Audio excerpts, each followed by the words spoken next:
Ladies and gentlemen, welcome back to episode 6, 7? I'm not quite sure. My head is still reeling from the draft regulations on connected party sales. Anyway, welcome back to the R3 podcast. I hope you're all safe and well and reverted back to lockdown mentality, part 2. Today's episode coincidentally comes at a time when I am rewatching episodes of BBC's Sherlock. Fantastic show.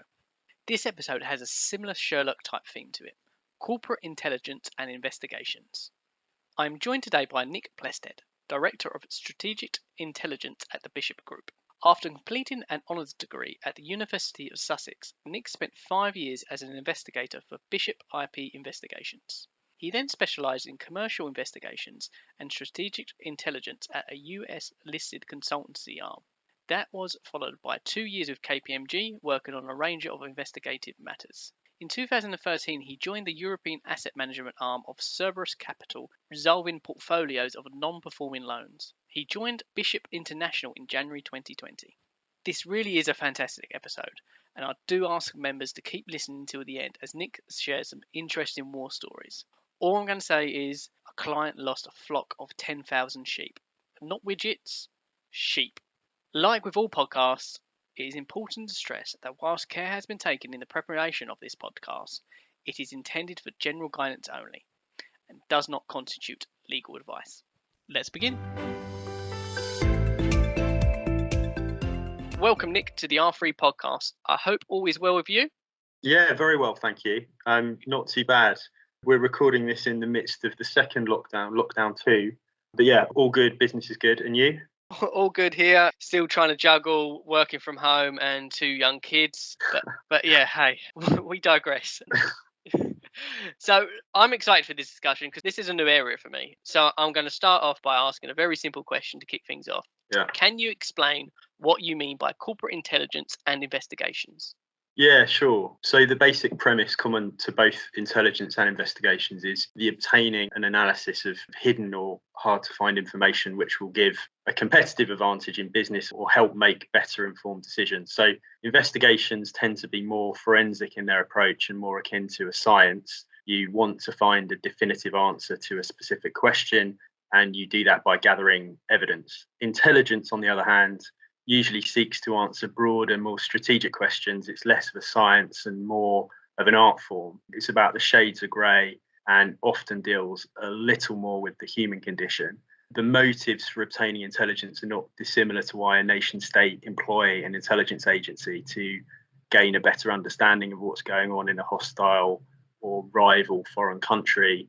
The only difference with our work is subject matter. We're looking at commercial issues to an extent, and methods and the level of data that we have to work with. So quite often we have to be a little bit more creative.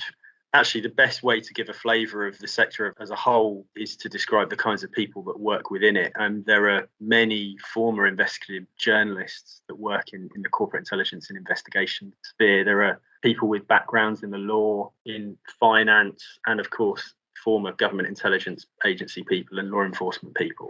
There are also a ton of linguists in the sector too, for obvious reasons.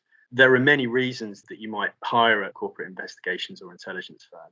Obtaining an insight into the target of an M&A deal, understanding how a fraud has been perpetrated, finding misappropriated assets or funds, or perhaps profiling an adversary in litigation. As a firm, we're occasionally involved in criminal cases too. A few years ago, we played a pivotal role in proving the innocence of the British gentleman Richard Alden, a former Deloitte executive who was accused of murdering his girlfriend in Nairobi. That was all over the newspapers for quite some time. So it can be anything really which involves a degree of uncertainty or mystery and shining a light on it to help understand difficult, opaque situations. At the moment, we're working on a blackmail case, but obviously I can't say very much about that. You mentioning the British gentleman in Nairobi. I read the press article you sent across, and that was really interesting. It sort of reminded me of like a Sherlock Holmes type episode. It was really interesting. So yeah, I do get it. So how do you go about doing investigations or even producing the intel? So there are 2 main components to most of the work that we do and that's done across the industry as a whole. The first is looking at information which is publicly available, either for free or through paid databases. And that might include looking at old newspapers, civic records like genealogical records, corporate records, records of litigation, insolvency, and so on. There are also a ton of asset registers around the world, more than you might believe. Not just property records, but also more exotic stuff like ownership of boats and planes and intangible assets such as intellectual property, trademarks, patents, things like that. Even cyber assets such as domain names and cryptocurrency. So an investigator will look at all of those things. And then where we really add value is that we talk to people. Sometimes people in our network of sources, well-placed people in different industries and geographies who tend to be very well connected and very well informed. Sometimes people we don't know, but who we think can be useful and help us, and we network our way to them and we speak to them. And we collect and combine all of that information together, and we scrutinize it in quite a skeptical way, and we pass it and analyze it, and hopefully the result is an informed, kind of balanced view of a situation or a company or an individual. Oftentimes it isn't possible to get a definitive answer, particularly when you're dealing with intelligence and shades of grey. It can be more of an art than a science, as I said, but usually it's enough to help settle thinking in one direction or another. It's about shortening the odds in your favour when you have to make those tight sort of 50-50 marginal calls. So when did firms start doing this? Is it a new thing? No, it's been around. Private sector intelligence investigations have been around for decades. I think it started in the US with a very old firm called Pinkerton back in the 1800s. But the modern industry kind of focused exclusively on commercial issues, really picked up in the 80s and 90s. And I think that was largely driven by deal activity in the US, increasing regulation, and of course, an increasing propensity for big companies to litigate each other. It's just really accelerated that trend. Growth of the sector has almost occurred, in my opinion, in lockstep with globalization of international markets. So people and capital and data are all vastly more mobile today, which creates opportunities, but also heightens risks and adds complexity. Doing business in new places, in new sectors with new people can be risky. And that's why it's helpful to know who you're dealing with. The current ecosystem of firms in London is actually pretty impressive and diverse. There are firms specialising in political risk, market entry, in intellectual property and transactions, in enforcement of judgments and insolvency, in insurance markets. I think London is probably only second to New York in terms of this market. New York is really where it's all going on. If you go to Manhattan on any given day of the week, there's usually a good number of surveillance teams plying their trade, trying to learn something about someone. Wow, that is interesting to know. I mean, not that I'm looking to leave Arthur at any point by asking this question.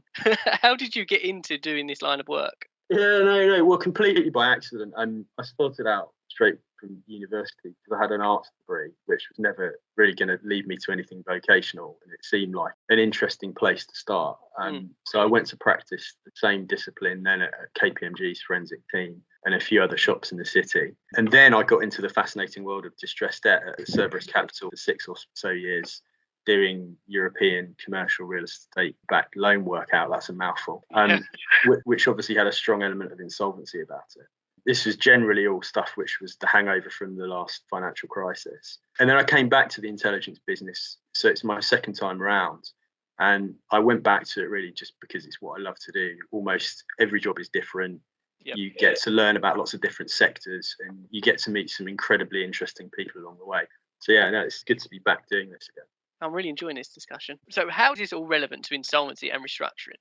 Well, the most obvious way really is looking for assets that have been deliberately hidden or otherwise, perhaps an unpaid director's loan account or helping to identify and unwind some antecedent transactions or dealing with some litigation of some kind are all examples of cases that we've been involved with recently.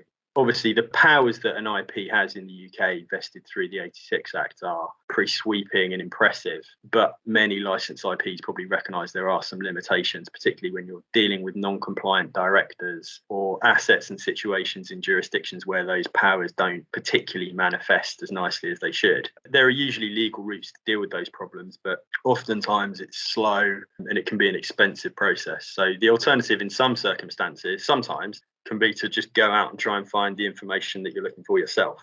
And it can also actually, in terms of insolvency, corporate intelligence can be useful for funds and institutions on the buy side when they're acquiring portfolios of distressed debt, which is obviously an activity that's been going on for some time now, post the last crash.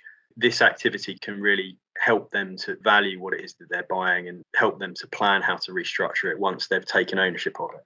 Brexit's happened, but once the transition period ends on the 31st of December and our automatic recognition in the EU falls away, I can see this sector becoming quite useful for many IPs in the profession. It's like you say, the legal way post-transition period will be complicated, long in some jurisdictions. So this is another option for IPs. Indeed, even outside of Europe, all over the world, even offshore jurisdictions, people assume that once you hit somewhere like the Cayman Islands or some other similar difficult, opaque jurisdiction that, that puts the kibosh on asset recovery. But it's not the case necessarily. It's very much a global business. So is the sector regulated? No, not in the UK. The US and Canada have regulatory regimes for people doing this work, which require that private investigators are licensed.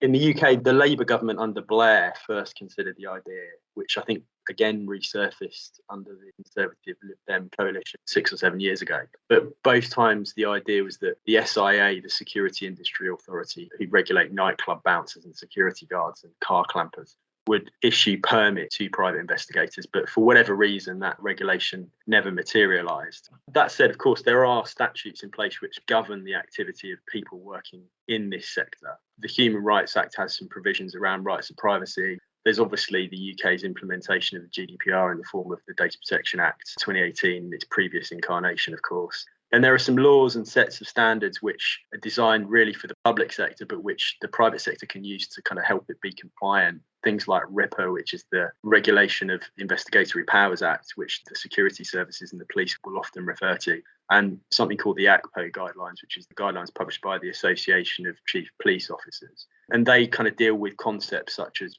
purpose and proportionality, which are important for investigators to keep in mind in order to be compliant with the law and do the things that they should be doing. There are firms out there which use the so-called dark arts, and sometimes that's gone spectacularly wrong for them and their clients. Back in 2006, a city law firm, which I won't mention, employed a firm of private investigators called Caratu, which ended up illegally accessing someone's bank account balances. Obviously not a good thing, and it all ended up in court, and it was very messy. But look, the thing is this: irrespective of the law, of course, is the reputational fallout associated with any kind of illegal activity and the knock-on commercial effect. And I think after the phone hacking scandal and Leveson and all the rest of it, which shook the newspaper industry for years, I think generally people are a little bit more cautious in their approach now to privacy and data protection. And I think that's a good thing. There are a few excellent books on the subject, actually, on this sector in particular, which cover some of the less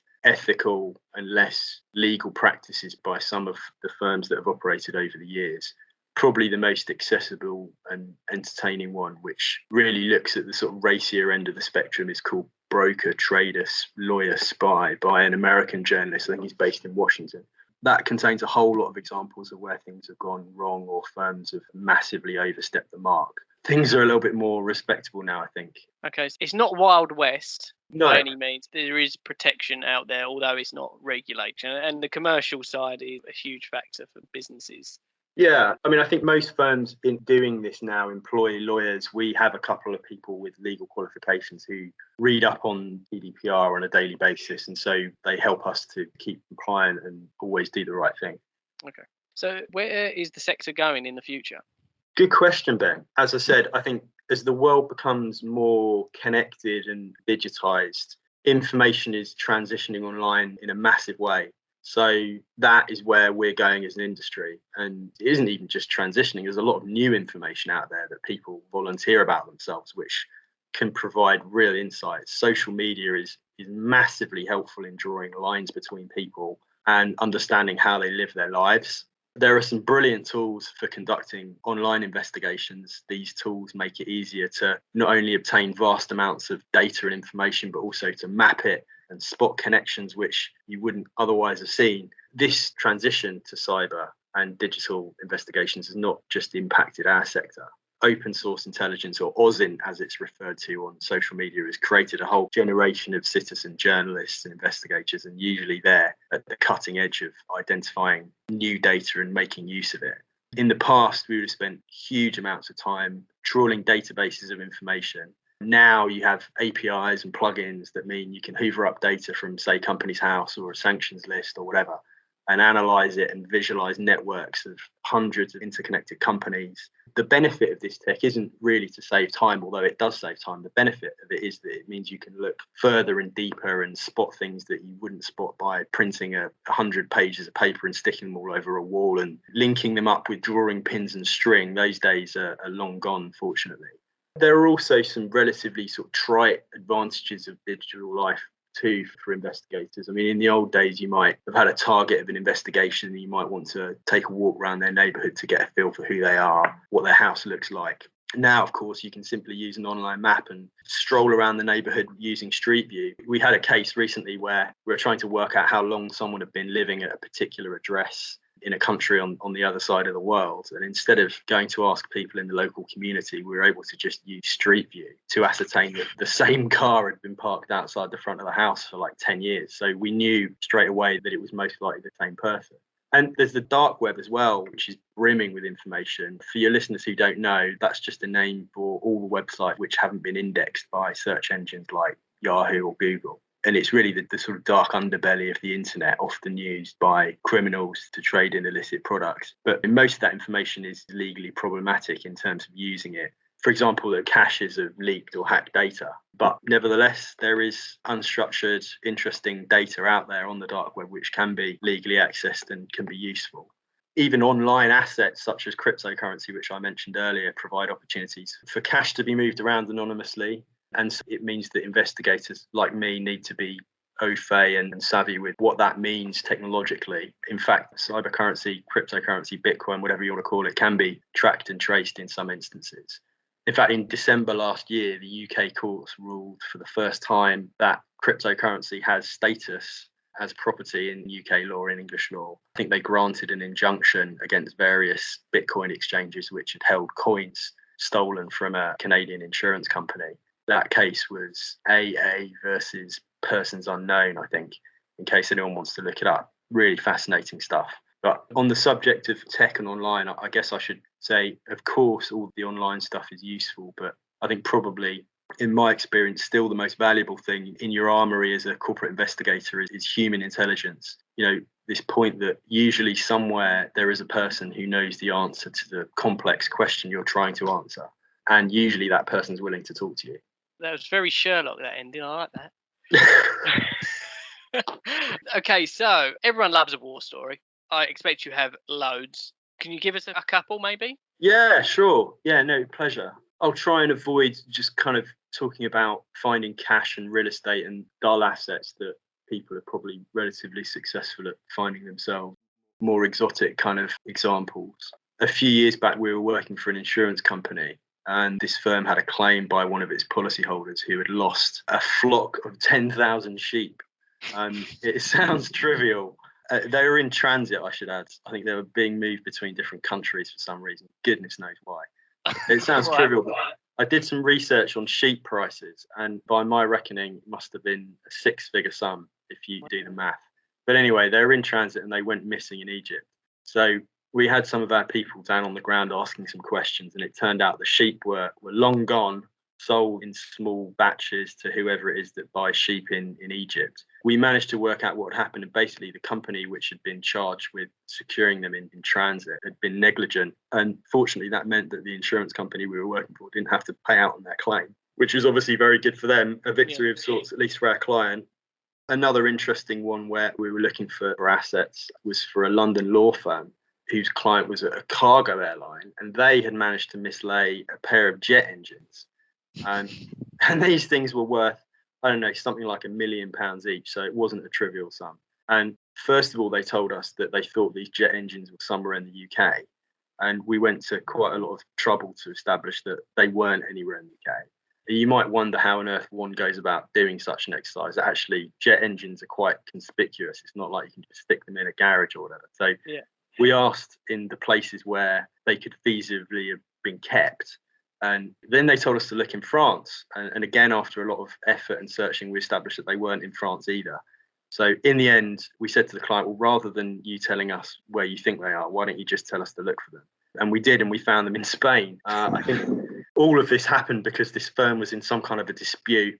And as part of that, these engines have been quietly diverted to Spain to cause a nuisance, where they sat in a hangar for goodness knows how long. But we did that the old school way, being on the ground and discreetly asking the right people the right questions, which is what it's so often about in this business. And one more, perhaps, there was a really funny one with a very large multi-million-pound investment fraud. And we've been brought in to investigate where the assets had gone. And the recovery effort had been going on for about a year, I think, but there hadn't been much progress. And of course, the aim was to find the investors' funds that had been spirited away. So we tracked the money through the Caribbean to a series of banks in North African free zones. But the biggest breakthrough came from some computer forensic work. And one of the subject's hard drives had been rescued. All of the other computers and phones that this company owned had been destroyed or had gone missing somehow. But from this one hard drive, we managed to find some fragments of this chap's Amazon purchasing history. And in the basket were a couple of books about techniques and tactics to carrying out the perfect cross-border fraud and how to hide assets in difficult jurisdictions. It was literally like 101 fraud and asset hiding for dummies. And so we all had some really interesting bedtime reading sorted for a while after we found that. And obviously it helped us to work out what this guy had done and where the assets had disappeared to. Wow. Do you know what? We need to do a separate podcast just for war stories. Them three were brilliant. Oh, thank you then. That's very kind. That's very kind. We do. Yeah, I think we need to do a part 2. Probably the best ones I can't repeat, but Okay. at least not until a good period of time has elapsed. Okay. All right. You let me know when we can, because I think that'd be really interesting for our members. But look, thank you, Nick. This has been a really good discussion, and I'm sure our members will need these type of services, like, as I mentioned earlier, over the next year or so, because of the transition period ending with the EU and the cross-border recognition, but also with a lot of the media reporting of potential fraud on furlough, all of which has not been proved, but could be an issue for our members in the future. But let me just say thank you again. And with all guests on the R3 podcast, I ask this question. So what is the one thing that you've learned during your career so far that has stayed with you throughout? Oh, well, good question. I think probably the best piece of advice I would give anybody starting out is to never be afraid to ask stupid questions. It's perhaps a trite point, but I think there are experts in every sector, in every place in the world, and no one can know everything. So I think some of the best information that I've come across as an investigator, some of the best lessons in business have come about because I've asked simple questions that perhaps have been answered 1,000 times before, but everyone has a different perspective on them. No, I totally get that. I totally support that answer. It's something I've always practiced, because it's bound to be other people in a room thinking the same thing as you, but wanting to ask but don't ask. So you might as well just do it. Yeah, absolutely. Thank you again, Nick. I've really enjoyed this. No, discussion. not at all, Ben. Thank you. My pleasure. Really appreciate coming on, and hope it's been useful for your listeners. Great. Thank you very much. Good stuff. Speak soon. Cheers, Nick. Cheers. Bye-bye. Thank you for listening to this latest episode of the R3 podcast. We hope you found the discussion informative and useful. I wish to thank Nick again and thank everyone who has taken the time to listen. Should any members wish to be a guest on the R3 podcast, please contact me. My contact details are on the R3 website, or simply message me on LinkedIn. Stay safe.